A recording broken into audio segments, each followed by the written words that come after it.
Durante casi 2000 años, esta colina romana ha tenido un lugar especial en el corazón de los católicos en todo el mundo.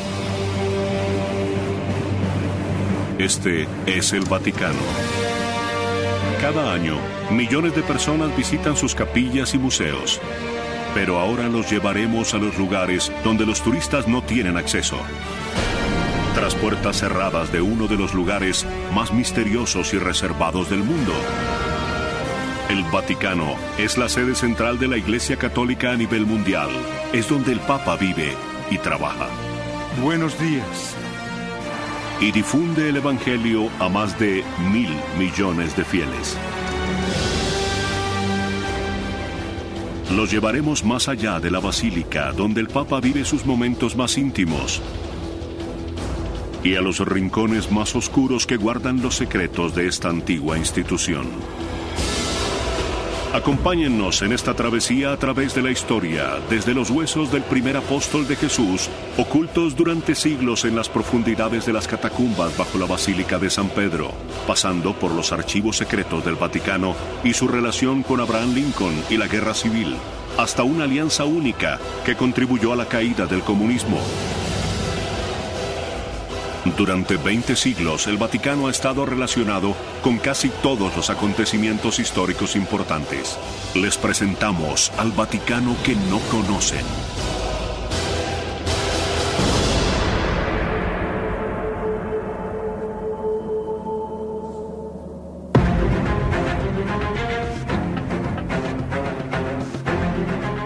Domingo en Ciudad del Vaticano, el centro espiritual de los católicos de todo el mundo. Pero hoy no es un día normal en la Santa Sede. Se realizan los preparativos. Se refuerza la seguridad. Y el Papa se dirigirá a la multitud de creyentes en la plaza de San Pedro. Mientras los fieles se preparan para dirigir la mirada a la ventana del cuarto piso del Palacio Apostólico. Su Santidad el Papa Benedicto está sentado al lado de otra ventana a 35.000 pies de altura. El Santo Padre está de regreso de un viaje al extranjero y nuestras cámaras lo acompañan en su viaje. Aunque el Papa viaja con estilo, no tiene su propio avión. Este es un avión comercial tipo charter italiano al que le han retirado algunos asientos para darle al Papa el espacio que un pontífice merece. ¿Y qué hay de las impenetrables puertas de la cabina de mando? Se abren para el Papa. Muchas gracias. Que tenga un buen viaje de regreso a casa. Gracias, hijo. Bendiciones. Adiós. Además, no hay que preocuparse demasiado por la seguridad cuando hay 2 aviones de combate escoltándote a casa. A la llegada del pontífice a Roma, el ejército italiano se encarga de su traslado.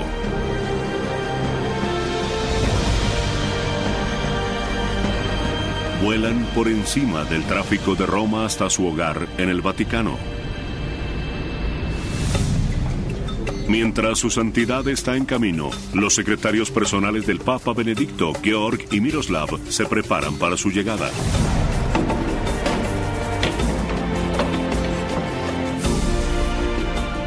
Mientras la multitud espera ansiosa poder vislumbrar al Santo Padre, nosotros los llevaremos al interior de la oficina privada del Papa, ubicada en el cuarto piso por encima de la Plaza de San Pedro, mientras se prepara para ofrecer su devoción semanal de cada domingo.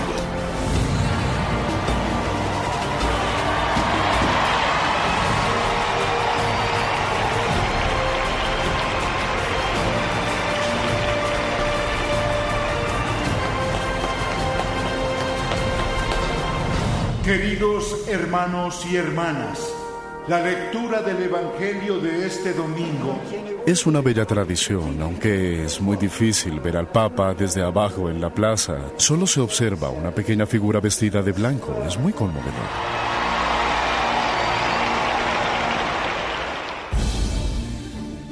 Aunque la figura pública del Papa es lo que atrae multitudes al Vaticano, los aspectos privados llaman aún más la atención.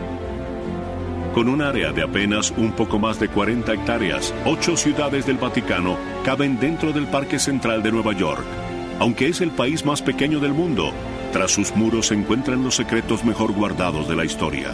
Los secretos más codiciados se encuentran en los archivos secretos del Vaticano.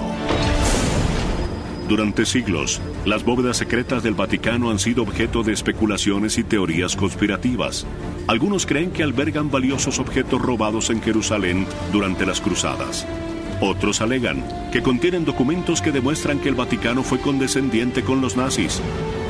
Y el novelista Dan Brown se hizo famoso al sugerir que en dichos archivos podría haber pruebas de que Jesús fue padre de un niño.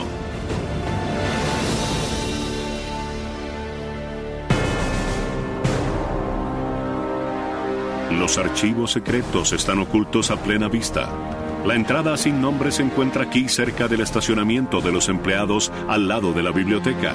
Justamente debajo de estos puestos de estacionamiento se encuentra esta bóveda subterránea de 2 pisos.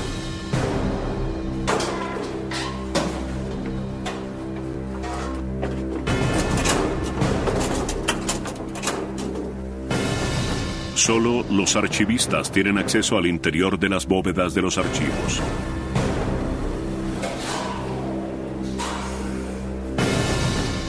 Pero se nos ha permitido ir más allá para mostrarles a ustedes el interior de los archivos secretos del Vaticano. Luca Carboni, curador de los archivos, nos ha otorgado un acceso exclusivo a esta inmensa colección de documentos históricos. En estas bóvedas hay cerca de 80 kilómetros de estantes, siglos de documentos históricos, correspondencia de familias reales, cartas papales y memorandos ultrasecretos que están bien guardados. Estamos en uno de los 5 depósitos de los archivos secretos del Vaticano. Por lo general, este depósito está restringido únicamente para el personal autorizado. Uno de los documentos más interesantes de los archivos es una nota escrita a mano por Miguel Ángel, que data de enero de 1550, mientras construía la cúpula de la Basílica de San Pedro. El Papa estaba enfermo y se habían suspendido los trabajos en la Basílica, por lo que Miguel Ángel suplicaba a un obispo el pago de los 3 meses de salario que les debían a sus trabajadores. «Se lo ruego, su ilustrísima», escribió, «por el amor de San Pedro, su servidor Miguel Ángel». Muchos creen que este es el origen del popular eufemismo en el idioma inglés, por el amor de Pedro. Increíblemente, esta carta apenas se descubrió en la última década. ¿Cómo una carta manuscrita de un artista tan famoso pudo haberse perdido durante tantos años? Napoleón es el culpable. En 1808, Napoleón estaba cerca de lograr su meta de dominar toda Europa. Con su ejército posicionado al norte de Italia, le exigió al Papa Pío VII que le entregara los estados pontificios a Francia. La respuesta del Papa fue la excomunión de Napoleón, por lo que éste ordenó que arrestaran al Papa. Luego, para afianzar su poderío sobre el papado, Napoleón ordenó el traslado de todos los archivos secretos a París. El Papa y los archivos secretos permanecieron encerrados durante casi 5 años. Tras la caída del Imperio Napoleónico en 1815, el Papa Pío quedó en libertad, pero el costo de transportar los archivos de regreso a Roma era muy alto. Por lo tanto, el cardenal que estaba a cargo de recuperar los archivos quemó algunos documentos. Otros miles se vendieron a mercaderes parisinos, quienes los utilizaron para envolver pan y pescado. Así que no es de extrañar que en la actualidad los archivistas continúen descubriendo documentos perdidos. Todavía estamos clasificando y ordenando los archivos. Por eso creo que aún quedan muchos documentos por descubrir. Pero, ¿cuáles son? No lo sé.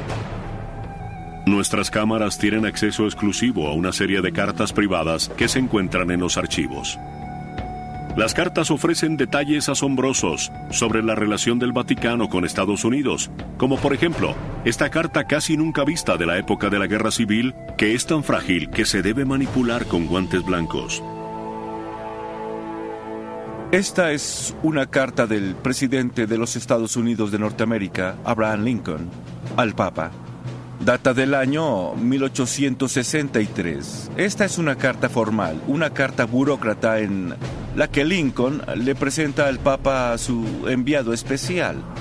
Probablemente esta carta la escribió el secretario de Abraham Lincoln. Podemos ver la firma original del presidente en la parte posterior con una tinta diferente.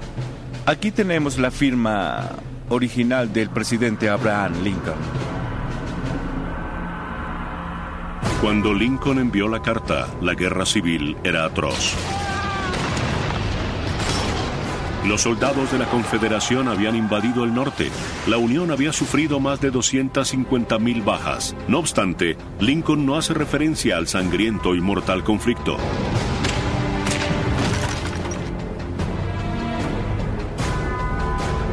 En ese mismo año, 1863, el Papa recibió otra carta del rival del presidente Lincoln. Esta carta dirigida al Papa describe vívidamente el horror de la guerra civil en curso y las desgracias que había traído a personas inocentes. El remitente, Jefferson Davis, presidente de los Estados Confederados de Norteamérica. Esta no es una carta formal o burocrática como la carta de Lincoln. Es una carta en la que Davis le escribe al Papa el horror de la guerra. Probablemente la verdadera intención de esta carta era que el Papa reconociera los Estados Confederados. Sorprendentemente, pocos meses después el Papa Pío respondió al líder de la Confederación. El Papa respondió y llamó a Davis Presidi Federatarum Americae Regionum. Esto significa presidente de los Estados Confederados. Muchos consideran que el Papa Pío reconoce a la Confederación al llamar presidente a Davis, lo que desencadena una crisis diplomática en Washington. ¿Existen otras cartas papales ocultas en estas estanterías que pudieran ofrecer detalles sobre acontecimientos históricos recientes? Quizá, pero de haberlas, nadie tiene permitido verlas todavía. Los archivos y documentos de Juan Pablo II no están disponibles para consultarlos. Los documentos personales del Papa Juan Pablo II, quien murió en 2005, estarán resguardados en esta celda hasta el 2080. Aquí se encuentran todos los archivos que se produjeron durante el periodo del pontificado de Juan Pablo II. Según establece la norma, los archivos secretos no pueden revelar ningún documento relacionado con un papa hasta 75 años después de su muerte.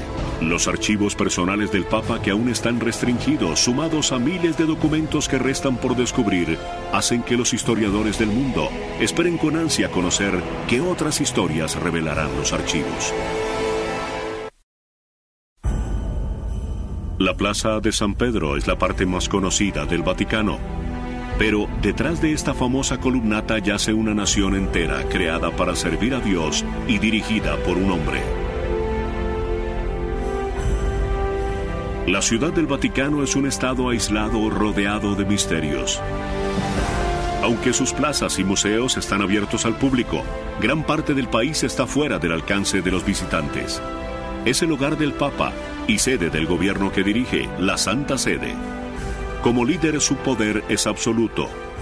A fin de cuentas, según la doctrina católica, viene directamente de Dios. La joya más preciada del Vaticano es la Basílica de San Pedro. Su nave cubre 2,2 hectáreas, un área mayor a la de un portaaviones. Los tesoros artísticos que se encuentran en su interior atraen a millones de visitantes cada año. Pero muy pocos de esos visitantes saben que debajo de este templo de Dios yace una ciudad de la muerte. La colina vaticana era una necrópolis. La cultura original anterior a la romana era la cultura etrusca. Tenían una diosa, como los dioses paganos, llamada Vática, que era la diosa de los muertos, la diosa del inframundo, y vivía en la colina vaticana. Es un buen nombre para un cementerio. Actualmente, la Basílica de San Pedro está situada encima de ese antiguo cementerio y de algunos de los personajes más sagrados del catolicismo. Justamente debajo de la cúpula de Miguel Ángel se encuentra la entrada a un laberinto de cavernas donde por lo general no se admiten cámaras. Conduce al que quizás es el tesoro más preciado del Vaticano. El cardenal Angelo Comastri, arcipreste, director de la basílica, nos guiará a través de sus grutas y nos mostrará el confesio, un área sagrada cuyo acceso está permitido únicamente a los miembros de mayor rango de la iglesia. Dentro se encuentra una pista relacionada con el propio Jesucristo. Nos encontramos en el centro de la basílica, debajo del baldaquino de Bernini, debajo de la cúpula de Miguel Ángel. Aquí pueden ver el símbolo que caracteriza a San Pedro, la cruz invertida. La historia de esta majestuosa basílica comienza en el año 64 después de Cristo, cuando el iracundo emperador Nerón ordena incendiar una zona de barrios para abrir espacio y construir un nuevo palacio. El fuego se descontrola y casi destruye toda Roma. Nerón necesitaba un chivo expiatorio. Y los miembros de un culto emergente que se hacen llamar cristianos, dirigidos por el apóstol Pedro, son el blanco perfecto. Pedro era un forajido. El hecho de ser cristiano en ese periodo de tiempo, en los inicios del Imperio Romano, se consideraba una traición, era un delito. Nerón acorraló a los cristianos y ordenó ejecutarlos públicamente, incluso a Pedro, su líder de 64 años, el primer discípulo de Jesucristo. Según la leyenda, Pedro pidió que lo crucificaran al revés. Sentía que no era digno de morir como su Salvador. Se dice que Pedro fue enterrado en una tumba poco profunda en la colina vaticana. Con el paso de los siglos, esa tumba se perdió. En el siglo IV, el cristianismo ya se había popularizado, tanto así que el emperador romano Constantino construye una nueva iglesia en la colina vaticana. Aunque no se sabía la ubicación exacta de la tumba de Pedro, la iglesia se construye donde los rumores indicaban que estaban sus huesos. Constantino se dirige hacia donde le indican las leyendas locales y construye la primera basílica de San Pedro. No es inteligente conmemorar de una manera física el sitio donde se encontraba Pedro. Recordemos que la población era analfabeta. En el siglo XVI el papado se ha tornado rico y poderoso. Y comienza la construcción de una nueva iglesia digna de su poderío. Esta nueva basílica de San Pedro es la obra maestra del Renacimiento que aún permanece sobre la basílica original y sobre la supuesta tumba de San Pedro. El cardenal Comastri nos llevará a las profundidades de las grutas donde aún permanecen algunas ruinas de la antigua basílica. Nos dirigimos hacia el lugar más sagrado de la Basílica de San Pedro. El más sagrado lugar es la Capilla Clementina, donde se encuentran el altar original y el corazón de la antigua basílica. Pedro murió aquí. Aquí fue la crucifixión de Pedro. Su sangre impregnó toda la tierra de esta colina. La sepultura de Pedro es la razón por la que se construyó la basílica. Digamos que este es el cofre que guarda el tesoro de la basílica. El tesoro encontrado aquí no es oro ni plata, sino algo mucho más valioso, que aún yace enterrado debajo del altar de la capilla. Fue aquí en 1939 que se hizo un increíble descubrimiento durante el papado de Pío XII. Cuando los obreros excavaban debajo del suelo de la gruta para abrir espacio para la tumba de Pío XI, comenzaron a desenterrar ladrillos antiguos con misteriosas inscripciones y luego hallaron huesos. Durante décadas, arqueólogos del Vaticano excavaron en secreto debajo del suelo de la antigua basílica. Lo que hallaron es increíble. Debajo de la nave de la Basílica de San Pedro había un cementerio de la época de Cristo. A través de un pasadizo, al lado de la Capilla Clementina, el cardenal Comastri nos ofrece una visita exclusiva a este laberinto de catacumbas antiguas que solía estar oculto. Ahora podemos observar de cerca el resultado de la excavación que ordenó Pío XII. 9 metros debajo del altar de la Basílica de San Pedro, los arqueólogos descubrieron un nicho en cuya pared hallaron grabados rudimentarios. Son inscripciones hechas por los cristianos en los años 200 o 300 después de Cristo. Descubrieron una inscripción muy famosa en griego que decía Petros eni, Pedro está aquí. Pero ¿son estos grabados antiguos realmente prueba fehaciente de que este es el lugar donde descansa Pedro? También hallaron una abertura cubierta por completo de mármol, lo que indica que algo muy precioso se encontraba en ese compartimiento. Dentro del nicho había una caja llena de huesos. Al estudiarlo se demostró que eran los restos de un hombre de entre 60 a 70 años de edad, la edad de Pedro cuando se convirtió en mártir en la colina vaticana. En los huesos había rastros de hilos morados y dorados, característicos de las vestiduras de un cadáver enterrado en una tumba sencilla y fuerte indicio de que estos son los restos de San Pedro. Las posibilidades de que estos sean los huesos del apóstol Pedro son muy altas, pero sí es seguro que esta es la tumba de Pedro.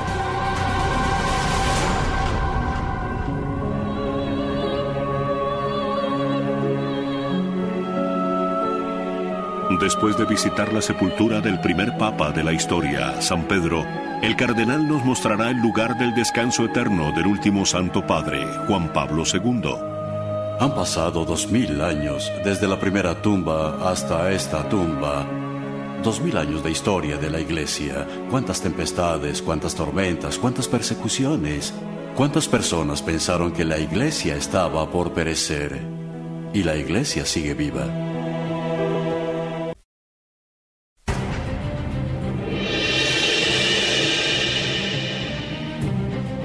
Julio de 2009. Hoy se hará historia en el Vaticano. El Papa Benedicto XVI espera un invitado muy especial. Con solo 6 meses de mandato, el presidente de los Estados Unidos, Barack Obama, tiene muchos asuntos pendientes, una economía en crisis y un polémico debate sobre el sistema de salud. Sin embargo, ha venido aquí para reunirse con el Papa.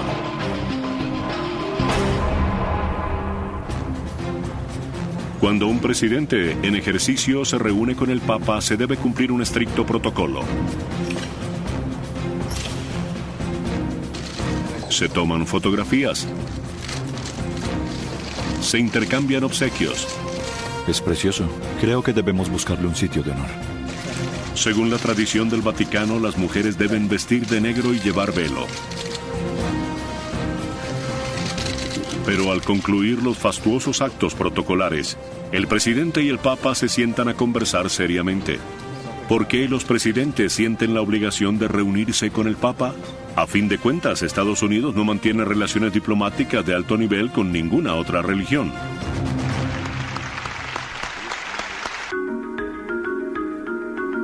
Esta relación es muy importante porque reúne al líder del mundo libre con uno de los principales líderes religiosos de la civilización occidental.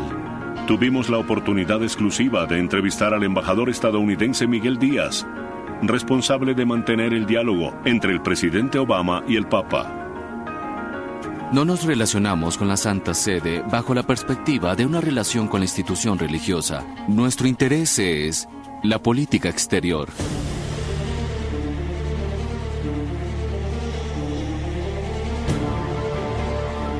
El Papa puede influir en los 1.100 millones de católicos que viven en cada esquina alrededor del mundo, y eso lo convierte en un poderoso aliado.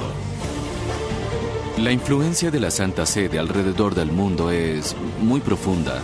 Debemos tomar en cuenta la presencia de los católicos a nivel mundial. Las ventajas de tener al Papa como aliado podrían parecer obvias en la actualidad. Pero esto no siempre ha sido así.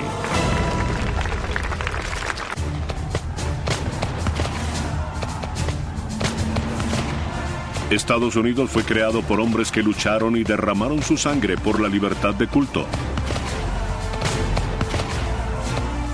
Los padres fundadores eran renuentes a relacionarse con el Vaticano. Consideraban a la Iglesia Católica como una institución represiva contraria a la Ilustración. Había cierto recelo hacia el Papa. Para ellos hacía parte de una conspiración a nivel mundial para suprimir las libertades por las que estos nuevos estadounidenses habían luchado tanto. La desconfianza de Estados Unidos hacia el Vaticano continuó durante gran parte del siglo XIX. En 1850 el Papa Pío IX donó una piedra de mármol para la construcción del monumento a Washington. La noche en que llegó, una turba enfurecida anticatólica tomó la piedra papal, la destruyó y luego la arrojó al río Potomac. Con el paso de los años, la Casa Blanca se mantuvo alejada del Vaticano, recelosa del poder del Papa. Esos temores llegaron al límite en 1960, cuando John F. Kennedy se postuló a la Casa Blanca, apenas el segundo candidato católico de un partido mayoritario. Algunos electores temían que se convirtiera en un títere del Papa. Su iglesia ha declarado que tiene el privilegio, el derecho y la responsabilidad de guiar a sus miembros en diferentes aspectos de la vida, incluso en el ámbito político. No soy candidato presidencial de la Iglesia Católica. Soy candidato del Partido Demócrata y además soy católico. No hablo en nombre de mi iglesia en asuntos públicos. Y la iglesia no habla en mi nombre. Y desde luego ningún poder o amenaza de castigo lograrán obligarme a que actúe de otra manera. En las elecciones presidenciales más reñidas en más de 40 años, Kennedy vence a Nixon en las urnas. 8 meses más tarde, Camelot visita el Vaticano. Al llegar a Roma, Kennedy recibe una calurosa bienvenida.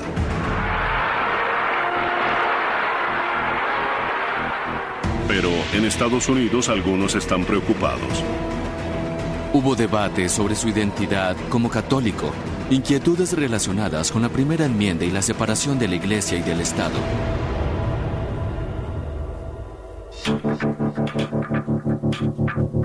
Kennedy sabe que el país tiene la mirada puesta en él. Cuando conoce al Papa, no besa el anillo papal según la tradición. En su lugar, Kennedy le da la mano. Los estadounidenses captan el mensaje. Kennedy no pondrá su religión por encima de su país.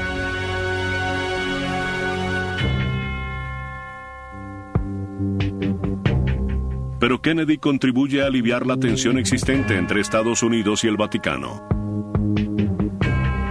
Algunos piensan que si no hubieran asesinado a John F. Kennedy, quizás su segundo mandato habría conducido a la formalización de las relaciones diplomáticas. El hecho que logra acercar a la Casa Blanca y al Vaticano es la amenaza de aniquilación nuclear.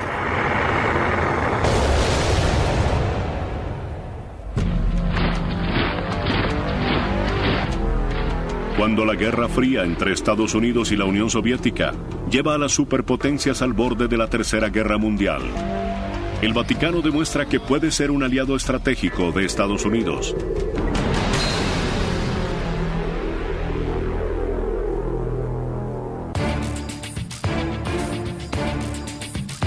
El presidente Ronald Reagan visita por primera vez al Papa Juan Pablo II en junio de 1982.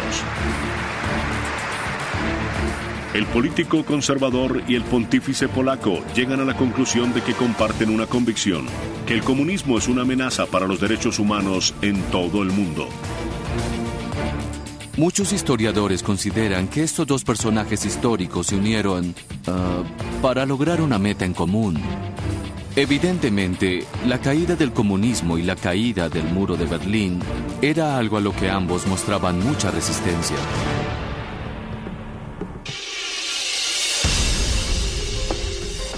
Mientras Reagan intimida a los soviéticos con un arsenal de misiles, el Papa Juan Pablo se reúne en secreto con el director de la CIA. Los soviéticos responden utilizando a sacerdotes de Europa del Este como infiltrados en el Vaticano con el fin de espiar al Papa. Poco después, en 1984, Estados Unidos inaugura su propia embajada en el Vaticano. 5 años después cae el muro de Berlín y se inicia un nuevo capítulo en la relación del Vaticano con Estados Unidos. Desde hace más de 27 años hemos mantenido relaciones diplomáticas formales. Con el paso de los años, el Vaticano ha demostrado que es una valiosa fuente de información de inteligencia.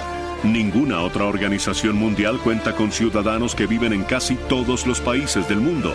El Papa tiene ojos y oídos por doquier. Es por eso que esta relación es una gran oportunidad para escuchar al mundo. Es por eso que al Vaticano se le conoce como el gran puesto de escucha. La comunicación puede generar información importante en tiempos de crisis, pero también es importante en tiempos de paz y tranquilidad.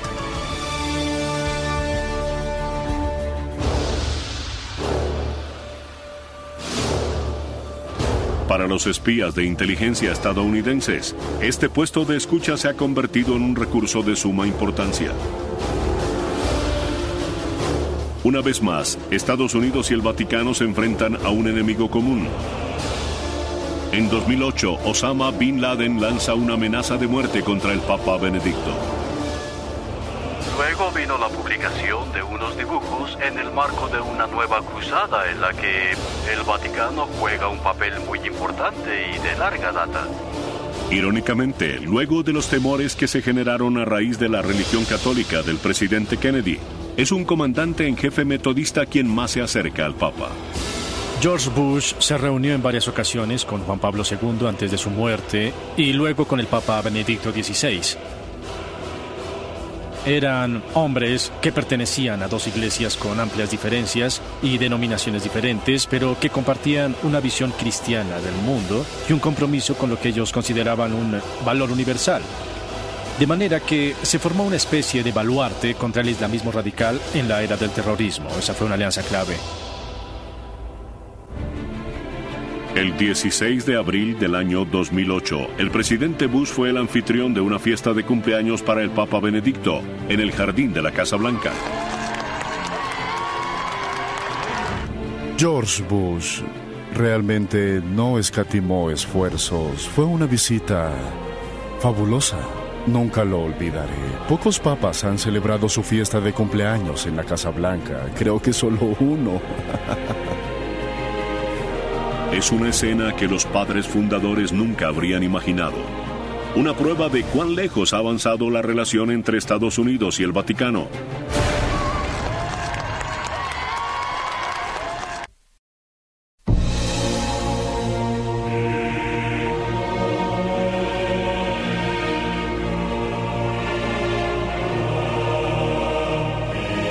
Amanece en el Vaticano. Y la Santa Sede se prepara para recibir a otros 30,000 visitantes diarios.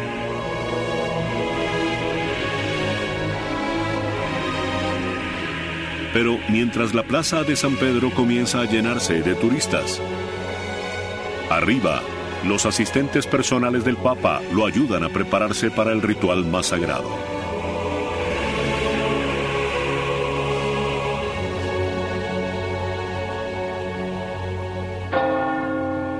Esta es la capilla privada del Sumo Pontífice.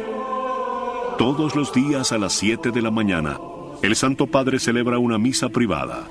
Benedicto XVI es el 256º Papa de una sucesión de papas de casi 2000 años de antigüedad. La palabra papa no entró en uso sino varios siglos después de Cristo. Proviene del griego papa, que significa padre, y el Papa es el Santo Padre. Es una denominación de honor. Él es el vicario de Cristo, el representante de Cristo en la tierra.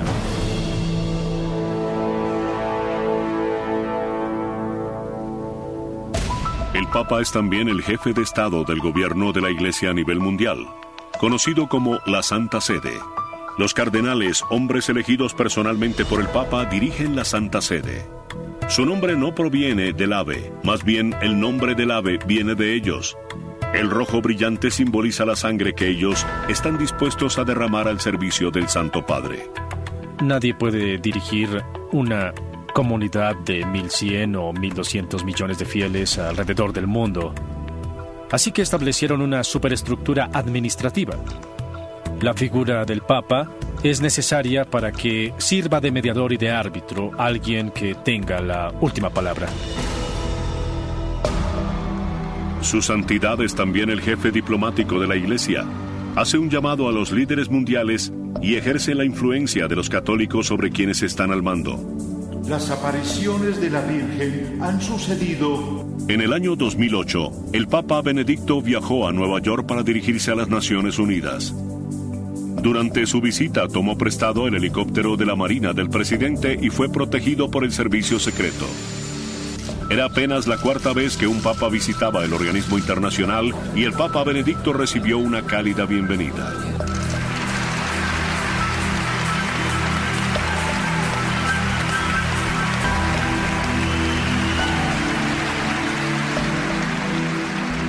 El pontífice también difunde el Evangelio a los 1.100 millones de católicos en todo el mundo.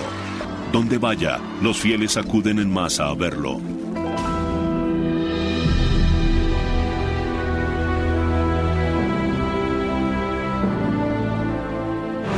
En ocasiones más sombrías, como la visita a la zona cero con los socorristas, su sola presencia sagrada trae consuelo.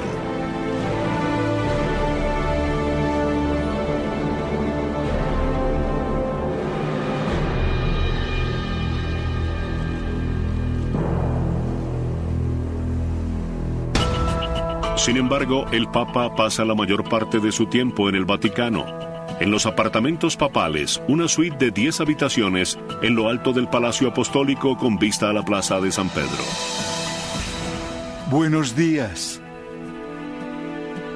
En esta toma exclusiva, dentro del estudio privado del Papa Benedicto, podemos dar un vistazo a la jornada de trabajo cotidiana del pontífice, quien recibe ayuda en todo momento de sus dos secretarios personales, los monseñores Miroslav Morsecki y Georg Ganswein, o el apuesto George, como han decidido bautizarlo los conocedores del Vaticano. Aunque es un papa moderno, la tradición se apega a un enfoque clásico. Al redactar cartas papales y decretos, el Papa Benedicto no necesita una computadora. Todos sus documentos son escritos a mano con tintero y pluma fuente. A pocos pasos de la oficina del Papa se encuentra su salón privado. En su comedor privado ofrece con frecuencia cenas íntimas en compañía de cardenales y otros invitados. Es un ambiente tranquilo, desde luego que hay que vestir la sotana y besar el anillo del Papa. Luego nos invita a todos a hacer una pausa y bendice los alimentos. Señor, bendice estos alimentos que vamos a tomar y que sean de beneficio para nosotros. Luego nos sentamos y compartimos la comida, algo sencillo, pero muy agradable.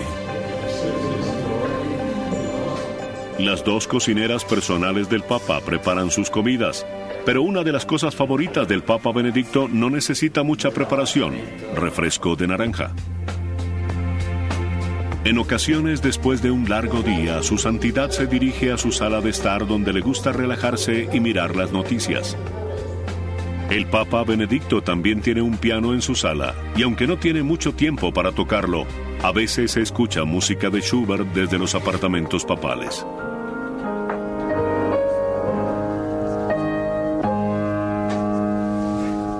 Quizás la habitación más impresionante del Papa sea un amplio armario denominado la sacristía.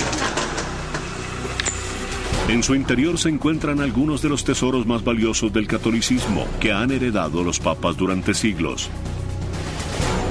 El hermano Edward Delling es un monje agustiniano que nos otorga un acceso especial a esta invaluable colección.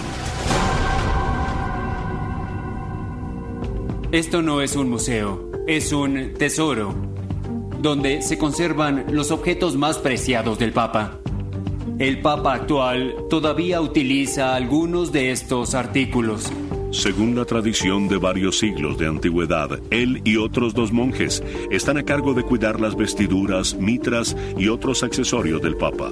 Increíblemente, la única responsabilidad terrenal de estos monjes es cuidar estos preciosos objetos.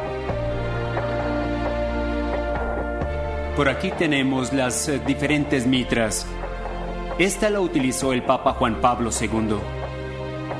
Estos son los anillos que utilizaron varios papas. Luego tenemos las cruces pectorales que, por lo general, el Papa se pone encima. Aquí se guarda el bastón del Papa, denominado báculo. El Papa Benedicto lo utiliza en las procesiones más importantes. No es para caminar, es el símbolo de su autoridad y de su poder espiritual. Detrás de algunas de estas puertas no hay armarios. Son pasadizos secretos que conducen a habitaciones donde se encuentran algunos de los objetos más valiosos de la colección. Son objetos que los papas han coleccionado durante siglos. La mayoría de los tesoros del Vaticano provienen de la época del Renacimiento, el auge del poderío de la Iglesia y de su corrupción. El papado se convierte en un juguete para las familias pudientes de toda Italia. Esas familias comienzan a ganar poder y cuando lo consiguen tienen tanto dinero que ambicionan obtener más poder a un nivel superior. El papado se convierte en la joya más codiciada. ¿Qué más querría una madre o un padre para su hijo que verlo convertido en papa? Una de esas familias era la de los Borgia. En 1492 el cardenal Rodrigo Borgia se convierte en el Papa Alejandro VI. Su familia sobornó a los cardenales con grandes cantidades de plata para que lo eligieran. Una vez convertido en papa, envenena a sus rivales cardenales y luego acepta sobornos para sustituir sus puestos. Es cierto que hubo papas que no fueron muy santos en realidad. La corrupción comenzó con personas que ambicionaban obtener poderes secular. Lamentablemente, esa no fue una buena época en la historia de la Iglesia. Estos papas vivían como reyes, eran corruptos, viciosos, hacían fiestas extravagantes y construyeron suntuosos palacios para ellos. Comparado con ellos, Paris Hilton luciría como una indigente. Estos horribles papas, estos papas terribles y nefastos, fueron los que crearon los objetos que las multitudes de peregrinos acuden a ver hoy en el Vaticano. Es una verdadera ironía.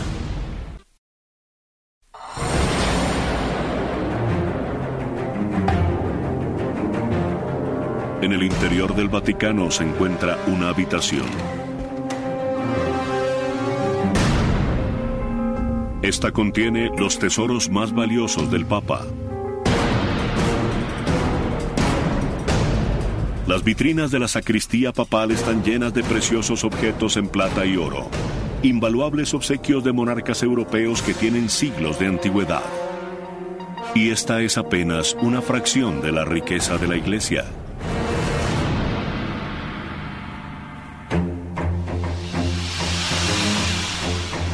Tomen en cuenta los tesoros sagrados que están dentro de la Basílica de San Pedro, o las miles de irreemplazables obras de arte en el interior de los museos del Vaticano.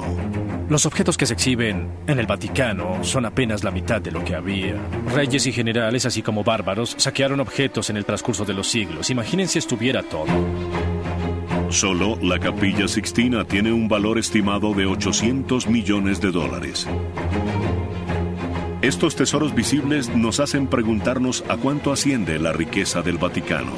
La respuesta es complicada.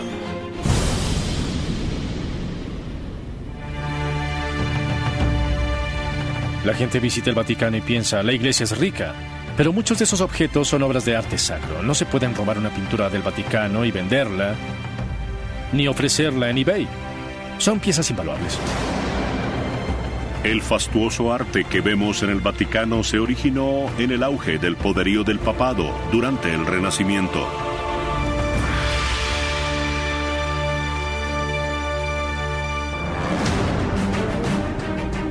En el siglo XVI, el Papa es como un rey.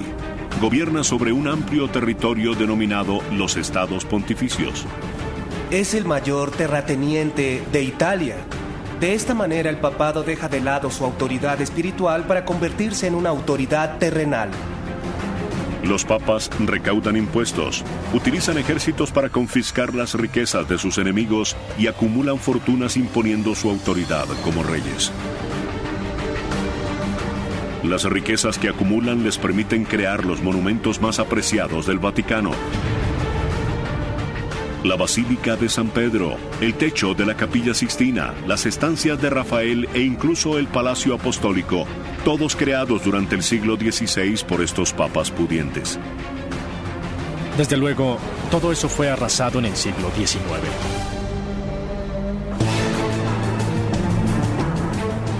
En 1870 el imperio del Papa se derrumba. El rey Víctor Manuel marcha a lo largo de Italia y logra unir todos sus territorios bajo un solo mando. Por primera vez, desde los días del Imperio Romano, Italia está unida. Forzaron al Papa y a las fuerzas papales a retirarse a la ciudad de Roma y luego, algunos años después, a las 44 hectáreas del estado de la Ciudad del Vaticano que conocemos en la actualidad. Víctor Manuel es aclamado como el padre de la Italia moderna, pero para el papado es un desastre. El Papa, quien gobierna toda Italia central, se retira en el interior de los muros del Vaticano. Le han arrebatado todas sus tierras y sus ingresos fiscales. El Papa estaba prisionero dentro del Vaticano. Había gobernado el mundo conocido. Todo terminó. Aunque parezca increíble, a principios del siglo XX el Vaticano estaba en bancarrota. Finalmente, en 1929, Italia acuerda permitirle al Vaticano constituirse como un país independiente y le paga al Papa $92 millones, 1.100 millones de dólares actuales, como compensación por la pérdida de los estados pontificios. Con ese capital inicial y las donaciones de católicos en todo el mundo, el Vaticano comienza a recuperar sus finanzas. Entonces, ¿cuánto dinero tiene el Vaticano actualmente? La mayoría de las respuestas se pueden encontrar en este importante edificio de 4 pisos.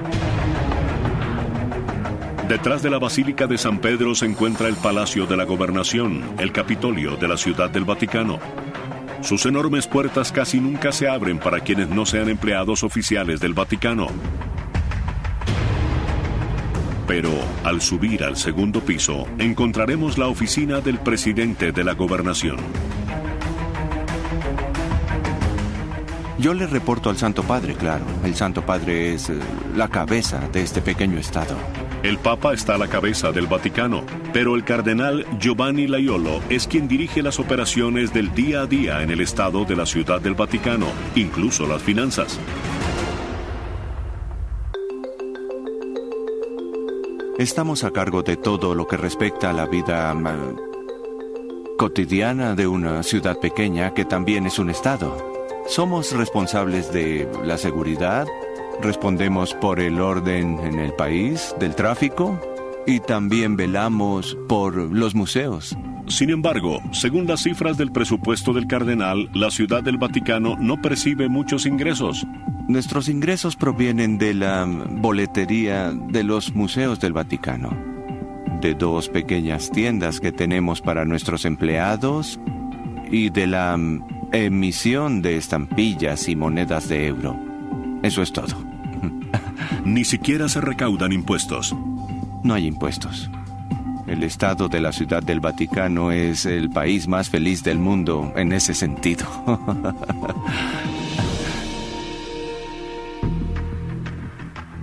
Quizás el cardenal deba pensar en algún impuesto.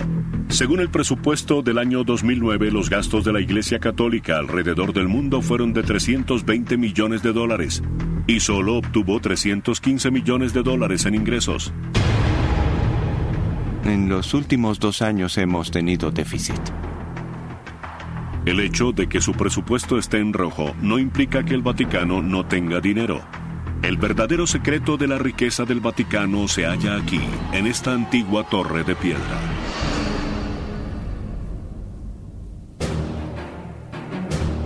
Es la sede de una de las instituciones financieras más reservadas del mundo, el Instituto para las Obras de Religión, mejor conocido como el Banco del Vaticano.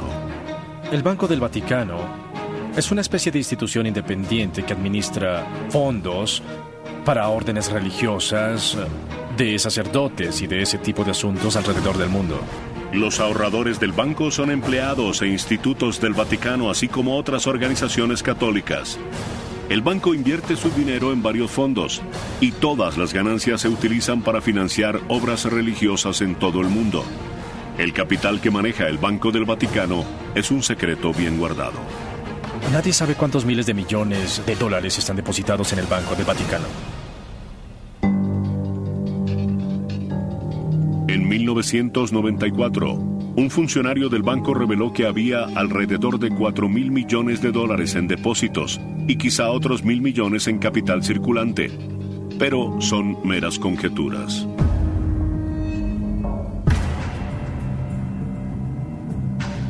Lo que sí sabemos es que la Iglesia y sus diócesis locales son uno de los más grandes terratenientes del mundo.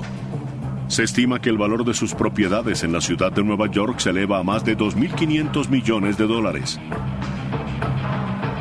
En Roma, el terreno que ocupa el Vaticano está valorado en alrededor de 1.500 millones de dólares.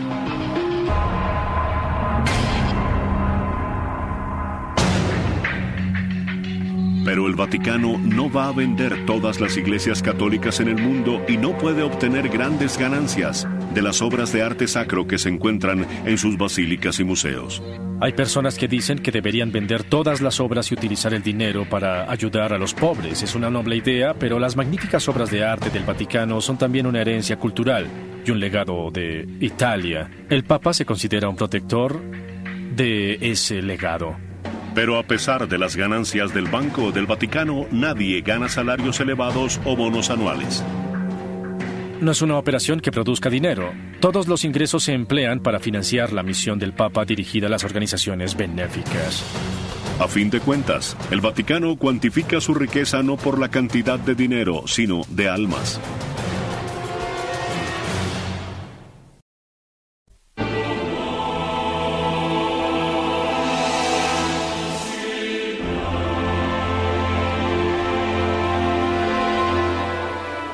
Entre los miles de adoquines de granito en la plaza de San Pedro se halla una única losa blanca.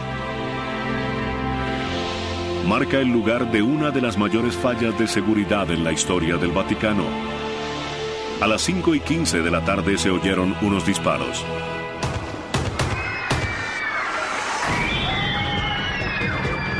Le han disparado al Papa Juan Pablo II 4 veces a corta distancia. En un hospital cercano, los médicos lo operan durante 5 horas.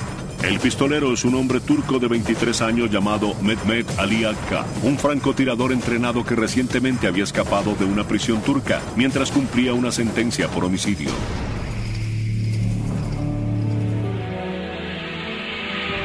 Miles de fieles seguidores del Papa Juan Pablo II se reúnen en la Plaza de San Pedro en una emotiva vigilia para esperar noticias sobre el destino de su líder espiritual. Era como el fin del mundo, no saber si viviría o no. Fue un momento muy, pero muy difícil.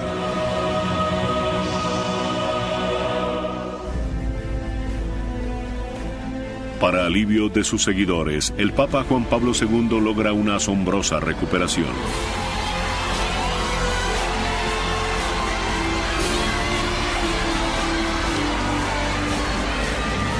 Pero para quienes protegen al Papa, nada volverá a ser igual. El atentado en el Vaticano obliga a implementar reformas drásticas de seguridad. Más adelante, en ese mismo año, el Vaticano implementa una nueva medida de seguridad que fascina al público.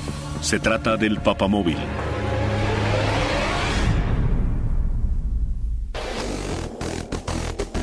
El Papamóvil que el Papa Benedicto utiliza actualmente es una camioneta Mercedes-Benz clase M personalizada. Protege al Papa con un vidrio de doble capa a prueba de balas, y aunque las ventanas se pueden bajar, al Papa se le recomienda categóricamente mantenerlas arriba. Está equipado con un blindaje de 5 centímetros de espesor y una carrocería a prueba de explosiones. El vidrio a prueba de balas está diseñado para detener proyectiles de alto calibre.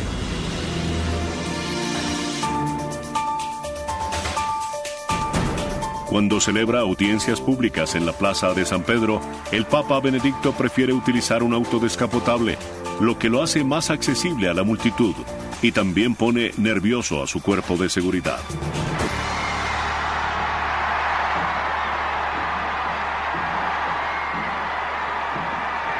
Esta notable vista desde la parte posterior de la cabeza del Papa muestra lo vulnerable que es.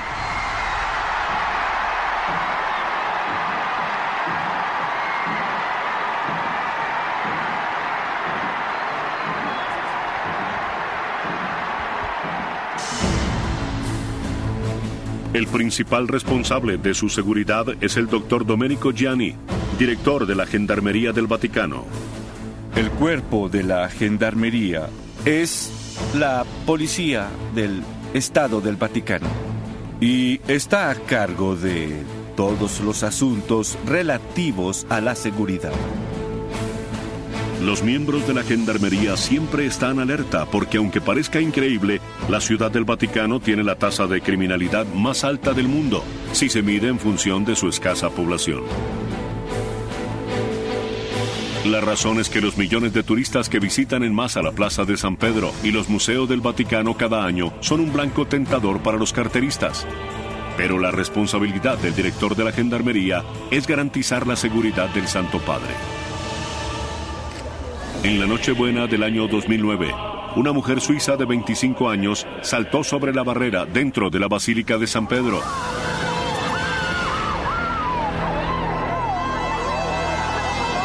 La atacante logró alar al Papa Benedicto hacia el piso de mármol de la basílica, pero gracias a su equipo de seguridad el Papa salió ileso.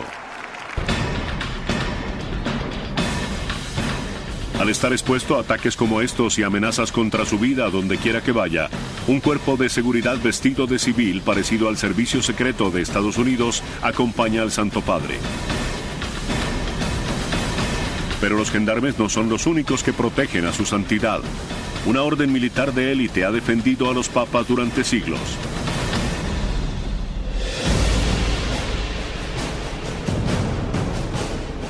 Se trata de la Guardia Suiza. La Guardia Suiza está al servicio exclusivo del Papa como sus protectores personales. Sus 135 miembros son efectivamente suizos. Y todos han recibido entrenamiento militar en el ejército suizo.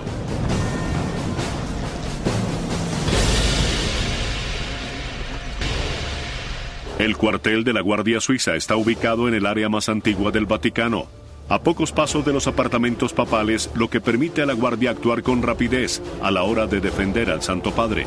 El cabo Urs Breitenmoiser lleva 13 años protegiendo al Papa. Nos mostrará el interior de la armería de la Guardia Suiza, un lugar fuera de los límites de los turistas, donde se conservan las armas que durante siglos se han utilizado para proteger al Papa. Esto hace parte del Museo de la Armería de Armas Antiguas, que se han conservado desde el siglo XV. Lo más interesante de estos yelmos es que, como pueden ver, tienen el sello papal de Julio II, fundador de la Guardia Suiza.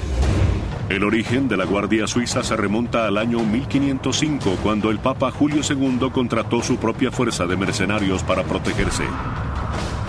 No se dejen engañar por su uniforme ceremonial. Quizás sea el ejército más pequeño del mundo, pero la Guardia Suiza es una verdadera fuerza militar.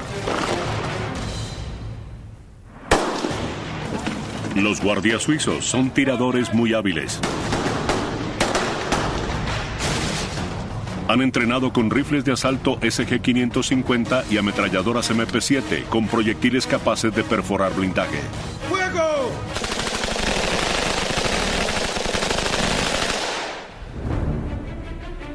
El 6 de mayo de cada año, la Guardia celebra una ceremonia muy especial donde no se permite la entrada al público. Es un ritual sagrado, pues el Papa juramenta a los nuevos miembros de la Guardia Suiza. La primera vez que estuve cerca del Santo Padre, sentí una gran emoción al poder saludarlo. Fue algo increíble. La fecha tiene un significado especial para la Guardia Suiza. Es el aniversario de su mayor sacrificio. En mayo de 1527, Carlos V y su ejército de 16,000 hombres invadieron Roma.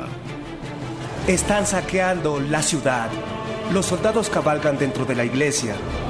Ponen a prueba el valor de Roma en un ataque frontal. ¿Es posible que el papado esté al borde del abismo? Superados en número y enfrentados a una muerte segura, 147 guardias suizos se mantuvieron firmes en las escaleras de la Basílica de San Pedro mientras saqueaban la antigua ciudad. Fueron masacrados, pero su misión fue un éxito.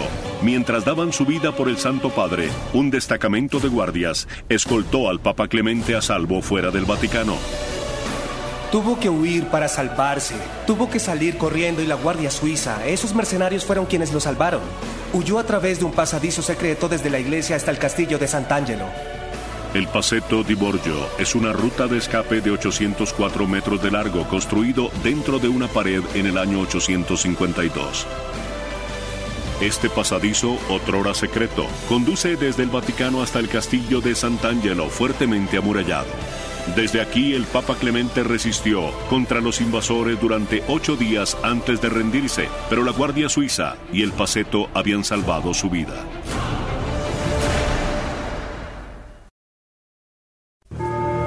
...24 de marzo de 2005... Viernes Santo. La Semana Santa está alcanzando su clímax en Roma. Se acerca el domingo de Pascua. Pero dentro de los apartamentos papales, Juan Pablo II está agonizando.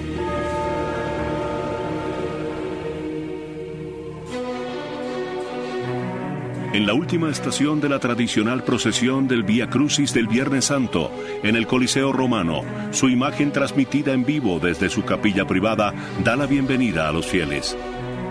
No lo sabía. En lugar de ver a los fieles en su capilla privada, debió ver a los fieles que estaban en el Coliseo. Casi comienzo a llorar porque fue un momento muy conmovedor.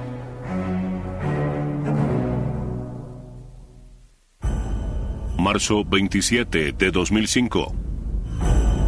Domingo de Pascua. 2 días más tarde, el Papa se asoma a su ventana decidido a bendecir a la multitud. Permanece en la ventana durante 12 agonizantes minutos, rechazando la ayuda e intentando hablar.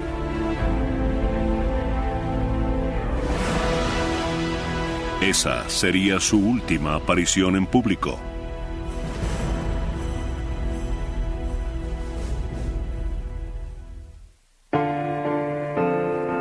Durante los próximos días, decenas de miles de fieles comienzan a concentrarse en la plaza de San Pedro y permanecen en vigilia.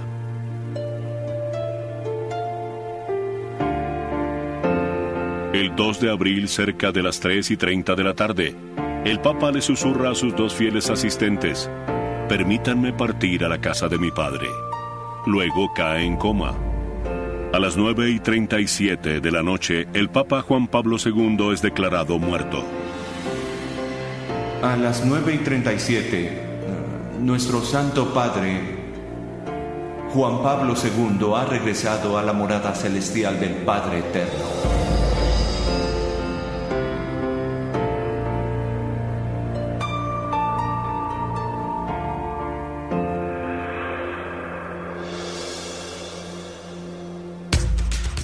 Pero a pesar de que la Iglesia está de luto, se comienzan a preparar diferentes rituales que tienen siglos de antigüedad. Rituales que garantizarán la transición del papado sin problemas. La muerte de un papa es el detonante de un sistema bien establecido. Se deben seguir ciertos procedimientos, no se puede dudar.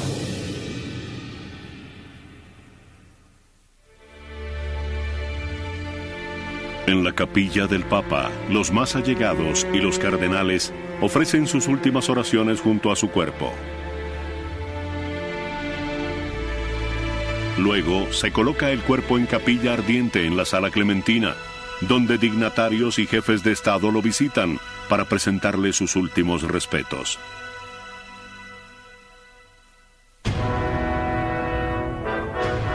Finalmente, el cuerpo se coloca en la Basílica de San Pedro, donde el público puede llorar la pérdida de su líder.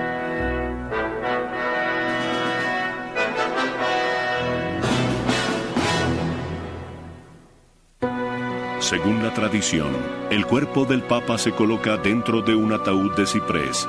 Las manos y el rostro se cubren con seda blanca. Al finalizar las últimas oraciones, descienden el cuerpo a las catacumbas debajo de la Basílica de San Pedro, su lugar del descanso eterno.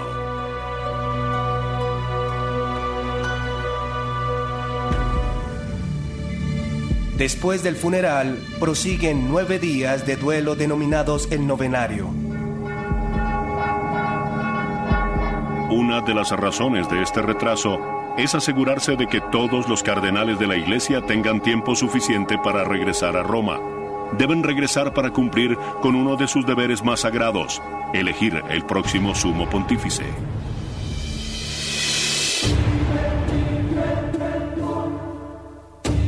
Se denomina cónclave, una tradición de 1000 años de antigüedad llena de rituales que hoy sigue vigente.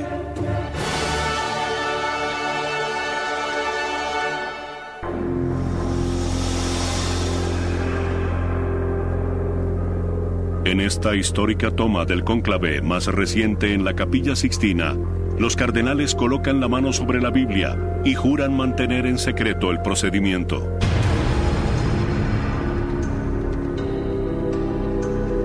Al finalizar las últimas oraciones, el maestro papal de ceremonias pronuncia las más famosas palabras en latín. Extra omnis. Eso significa literalmente fuera todos los ajenos. El término cónclave proviene del latín cum clavis, bajo llave. Los cardenales se encierran bajo la mirada vigilante de las figuras del mural de Miguel Ángel, El Juicio Final.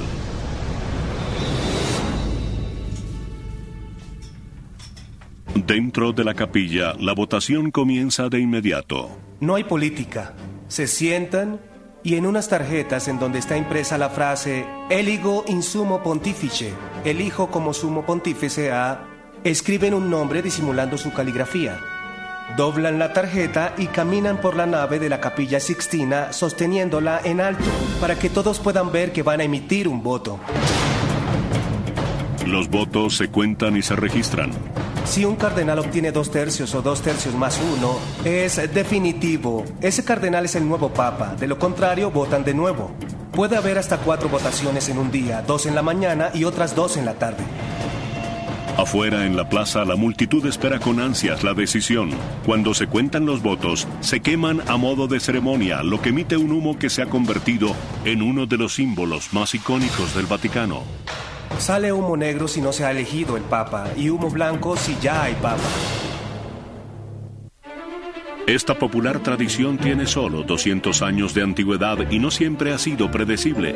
La elección de Juan Pablo II se anunció en medio de cierta confusión porque nadie estaba seguro de lo que indicaban las señales de humo provenientes de la parte superior de la Capilla Sixtina. Así que nadie sabía si aún había papa o no. La estufa que se utilizó en el cónclave del año 2005 tiene como objetivo lograr emitir bien las señales de humo. Colocaron un dispositivo de alta tecnología y 2 compartimientos diferentes para producir el humo.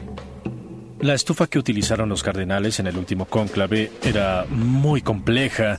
Olvidaron abrir la campana, así que el humo se devolvió al interior de la Capilla Sixtina y comenzó a subir al techo y a cubrir los bellos murales de Miguel Ángel, los cuales habían limpiado y restaurado por primera vez en 400 años. Los cardenales miraban hacia arriba y pensaban, Dios mío, ¿qué hemos hecho?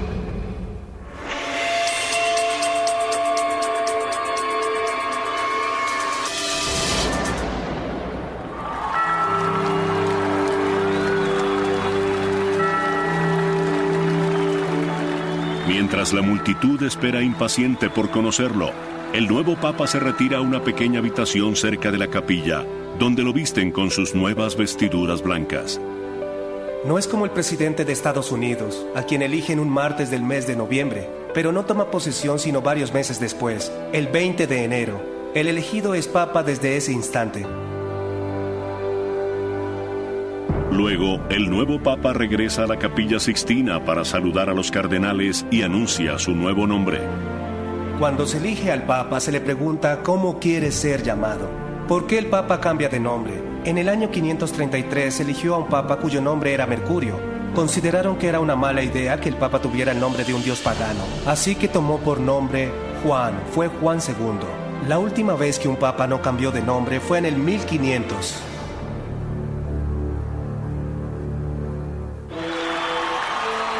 Al fin, la multitud se ve recompensada por su paciencia. El cardenal de 78 años, Joseph Ratzinger, se ha convertido en el Papa Benedicto XVI, un líder mundial, dirigente de una iglesia a nivel mundial con más de 1.000 millones de fieles.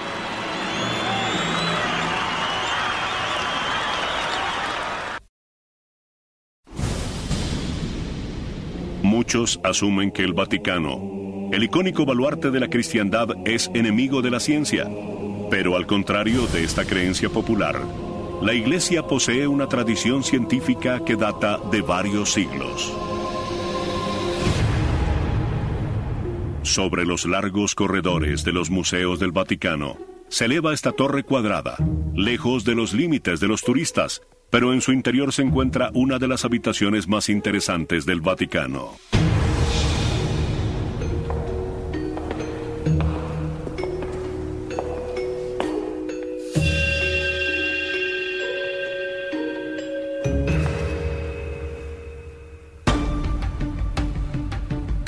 Se le conoce como la Torre de los Vientos y fue construida en 1580. En el año 45, Julio César instituyó el calendario juliano. Pero en la época en que se construyó la torre, había sospechas de que el calendario juliano estaba equivocado. Esta habitación es un instrumento científico creado para mostrarle al Papa que el antiguo calendario juliano estaba equivocado. Esta habitación se diseñó para comprobar la exactitud del calendario, midiendo la altitud del Sol al mediodía, en función de las estaciones meteorológicas. Al mediodía, el Sol proyecta un punto de luz cerca de este meridiano. En el equinoccio de primavera, el rayo de sol debía caer en este símbolo grabado en el piso, pero llegado el momento, el rayo cayó afuera. Ello demostró que el calendario estaba equivocado. Un año solar era 11 minutos más corto de lo que se había planteado. Con el paso del tiempo, esos minutos se tornaron significativos. Un día por siglo no causaba muchos problemas, pero ya después de 15 días comenzaba a sumar. Por lo tanto, el Papa Gregorio XIII ordenó eliminar 10 días del mes de octubre de 1582 del calendario. También decretó que el año nuevo comenzaría el 1 de enero y no al final de marzo como estaba establecido.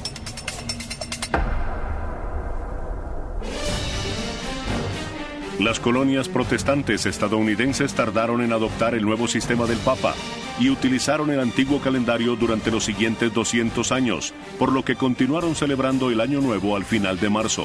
Los estadounidenses eran considerados tontos y es probable que esa sea la razón por la que el 1 de abril se le conoce como el Día de los Tontos de Abril. Durante los siglos XVII y XVIII, la Iglesia estaba a la vanguardia de los descubrimientos científicos. La mayoría de los científicos europeos vivían en monasterios. Quienes estudiaban las ciencias realmente eran los nobles, los médicos y los clérigos. ¿Cómo se le llama a la recopilación de datos? Trabajo clerical. ¿Por qué se llama así? Porque lo realizaban los clérigos. Pero fue justamente en este periodo de exploración científica que la Iglesia ganó la reputación de ser enemiga de la ciencia. Las personas utilizan el ejemplo de Galileo para alegar que la Iglesia está contra la ciencia. Galileo Galilei, conocido actualmente como el padre de la ciencia moderna, era un físico, astrónomo y matemático italiano del siglo XVII. Inspirado en las teorías de Copérnico, descubrió pruebas de que la Tierra en realidad giraba alrededor del Sol. La idea de que la Tierra giraba en torno al Sol y no al contrario, como se había pensado hasta ahora, infundió mucho miedo. El Vaticano no estaba preparado para aceptar ese hecho. Detrás de la decisión del juicio y la sentencia de Galileo había mucho temor y también era una cuestión de autoridad. No les gustó que Galileo les demostrara que estaban equivocados y que no hubiera cómo negarlo. Así que dijeron, sí podemos negarlo porque no es un hecho hasta que nosotros digamos que lo es. Compareció ante la Inquisición, bajo sospecha de herejía. Lo obligaron a retractarse públicamente de sus descubrimientos. Galileo fue sentenciado a arresto domiciliario, por lo que se vio obligado a mantener sus hallazgos a puerta cerrada durante el resto de su vida. El Vaticano ha progresado mucho desde la época de Galileo, y ya no asume que las palabras de la Biblia sean hechos científicos. Una característica de un libro científico es que dentro de 10 años estará desactualizado. La Biblia no ha perdido vigencia, por lo tanto la Biblia no es un libro científico y no ayuda en nada a intentar convertirla en un libro científico.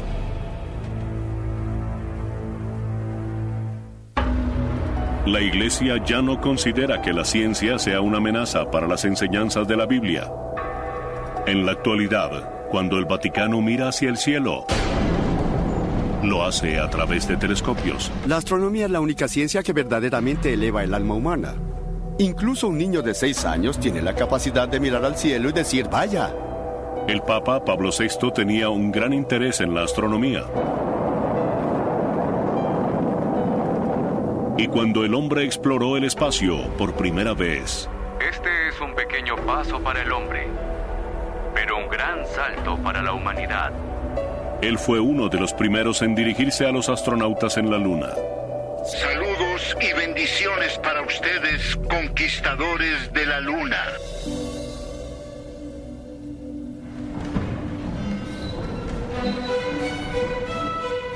El Observatorio del Vaticano se encuentra al lado de la residencia de verano del Papa en la localidad de Castel Gandolfo. Mírenlo bien porque no está en ninguna excursión. Desde aquí el Vaticano continúa su tradición de apoyar a los sacerdotes científicos. Trabajamos principalmente en proyectos científicos que la NASA u otras grandes organizaciones nunca financiarían, bien sea porque son especulativos, porque llevan mucho tiempo o porque no se puede tener un proyecto listo a tiempo para obtener un puesto vitalicio. No debemos preocuparnos por eso.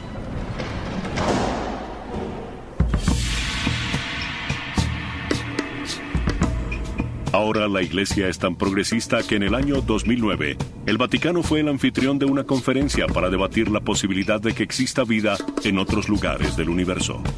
Siempre nos preguntan si bautizaríamos a un extraterrestre. Yo solo lo haría si me lo pidieran. Y por lo que sabemos, el agua es un veneno para ellos. Hay que tener cuidado. La religión es la razón por la cual soy científico. La importancia de plantearnos preguntas como si existen los extraterrestres o si las computadoras serán inteligentes, no se trata de encontrar la respuesta. No lo sabemos. Pero eso nos obliga a reflexionar sobre ello más profundamente, porque la religión y la ciencia tienen sin duda un punto en común y es el ser humano, que estudia la ciencia y tiene una religión. En la actualidad el Papa es una celebridad mundial. Donde quiera que vaya, multitudes de personas le dan la bienvenida. Bien sea por un profundo sentimiento de fe o por mera curiosidad. Pero al Papa no le interesa la fama, solo tiene un objetivo en mente.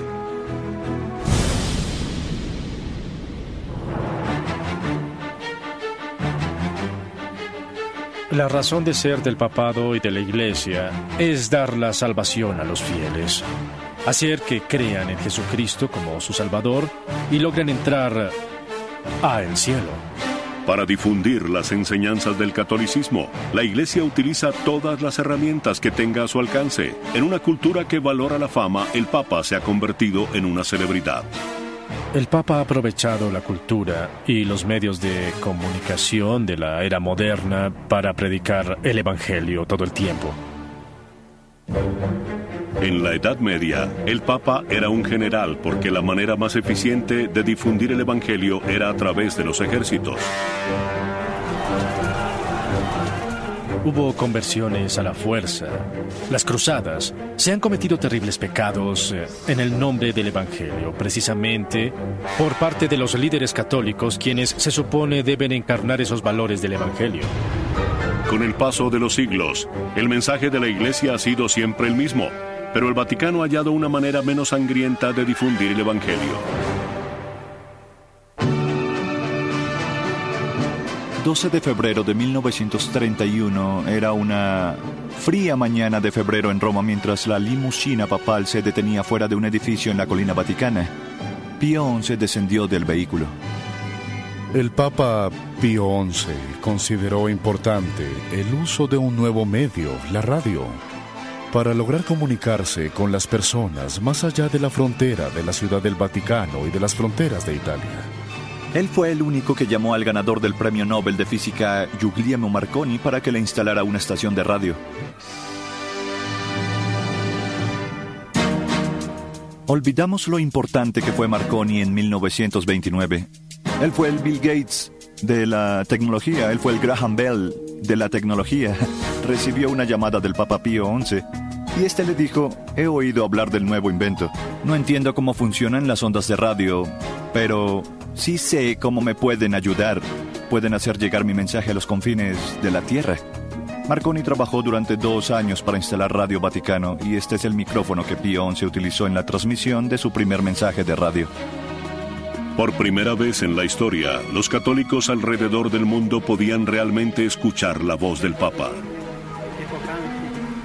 Hasta hace 150 o 200 años, la mayoría de los católicos no sabían quién era el Papa, ni siquiera su nombre. ¿Pueden imaginar entonces la emoción que significaba escuchar la voz del Papa? Eso era revolucionario.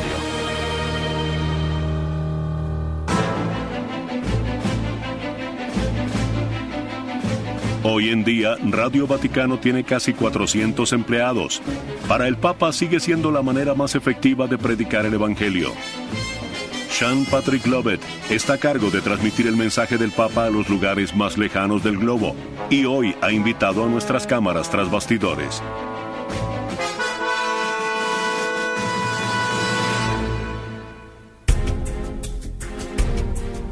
Transmitimos en 40 idiomas diferentes, representamos a 90 nacionalidades diferentes, así que tenemos una especie de Naciones Unidas en miniatura aquí. En muchos de los países donde el Vaticano desea transmitir su mensaje, la radio es el único vínculo con el mundo exterior. Es por eso que el Vaticano invierte $25 millones al año en esta estación, cerca de la 12ª parte de todo su presupuesto.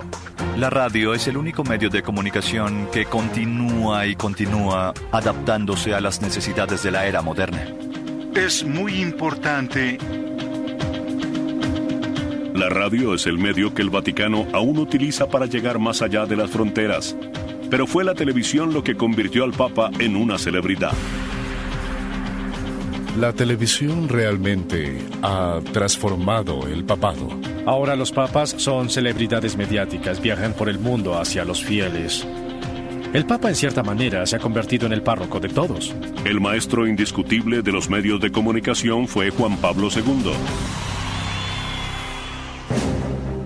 Las cámaras convirtieron a este carismático comunicador en uno de los papas más populares de la historia. Debido a que Juan Pablo II había sido actor, tenía el don de comunicarse con las personas utilizando habilidades teatrales sin ser dramático. La manera como se agachaba para besar el suelo, la manera como se inclinaba para besar a los enfermos. Él era un maestro de las acciones simbólicas, y esas actitudes eran perfectas para la televisión.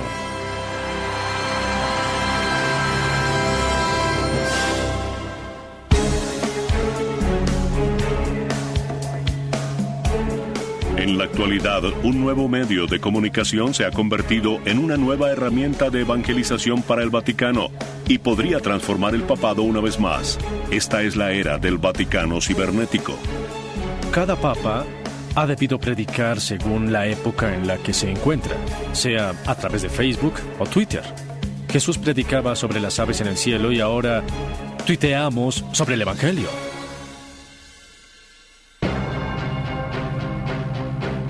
Durante casi 2000 años, el mensaje del Papa a las masas ha sido un diálogo en un solo sentido, pero ahora, gracias al Internet, las masas pueden responder. El mensaje sigue siendo el mismo, pero el medio ha cambiado.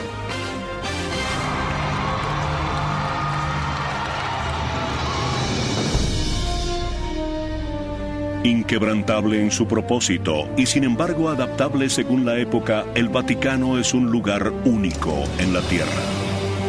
Es una entidad espiritual y sin duda ha habido cambios en estos 2000 años, pero la Iglesia es una constante moral y doctrinal en una sociedad de culto que cambia constantemente. La Iglesia continúa viva, no por la fuerza del hombre, o por la inteligencia del hombre, o tal vez por la riqueza de la Iglesia. La Iglesia vive gracias a una garantía divina. Lo que hace especial al Vaticano es su dedicación fundamental a algo que va más allá de sí mismo. Y mientras sea eso lo que nos guíe, mientras el Espíritu Santo esté ahí, continuará siendo el mismo lugar. La Iglesia pretende estar en el mundo, pero no pertenecer a él. Y todos en nuestras vidas siempre debemos enfrentar lo que es importante a corto plazo y a largo plazo.